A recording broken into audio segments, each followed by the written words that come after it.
आज राज्यर दक्षिणांचल और पश्चिमांचल में प्रभावित हो पारे गमनागमन व्यवस्था 14 जिले में 24 घंटिया बस सेवा बंद रखा चेतावनी देते पश्चिमांचल और दक्षिणांचल 24टी घरोई बस मालिक संघर सदस्य।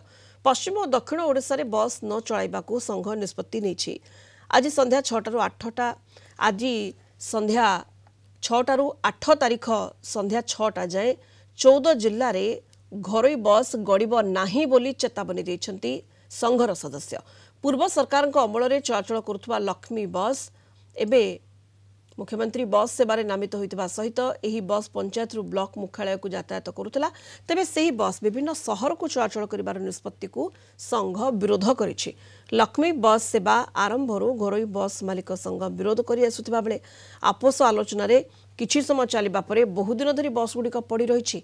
वर्तमान बस चलिबा निष्पत्ति ठीक, किंतु बाहर राज्य को दिया न चाही घरोई बस मालिक संघ सहित चुक्तिनामा करा जाऊ बोली दाबी करिसेंती उभय पश्चिम ओडिशा और दक्षिण ओडिशा घरोई बस मालिक संघ।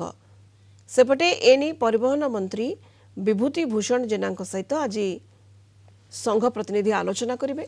बैठक पर जना पड़िबो जे बस चलाचल करिबो ना 24 घंटिया चक्का जाम हेबो। अधिक सूचना पई दक्षिण ओडिशा मुख्य प्रकाश पटनायक पाखक जिबा। प्रकाश, आज संध्या 6 8 तारीख संध्या 6टा पर्यंत 14 जिले में घरोई बस गड़ब नहीं ये चेतावनी दि जाइए घरोई बस मालिक संघ पक्षरु। एवं जो बैठक रही परिवहन मंत्री सहित बैठक पर जना पड़िबो जे बस चलाचल करिबो ना 24 घंटा बंद रहिबो। जदि बंद हेउची तेबे निहाती भाव में गमनागमन व्यवस्था बाधा प्राप्त हेबो, प्रभावित हेबो। प्रकाश, निश्चित सुनीता देखो तो समस्त नजर रही जे मंत्री कौन निष्पत्ति नौकरी। बर्तमान आम खनि इस्पात वाणिज्य परिवहन मंत्री विभूति भूषण जेनांकर गोलंथरा स्थित बासभवन में अच्छु, जोटि आम देखुचे जे बैठक में समस्त प्रकार प्रस्तुति सरी। बस मालिक संघर जो प्रतिनिधि माने अच्छा से किसी समय पर आसी पहुंचे, कारण पूर्व जो निर्धारित होता समय 9टा ता बर्तमान घुंचिकी 10टा बेलू होती।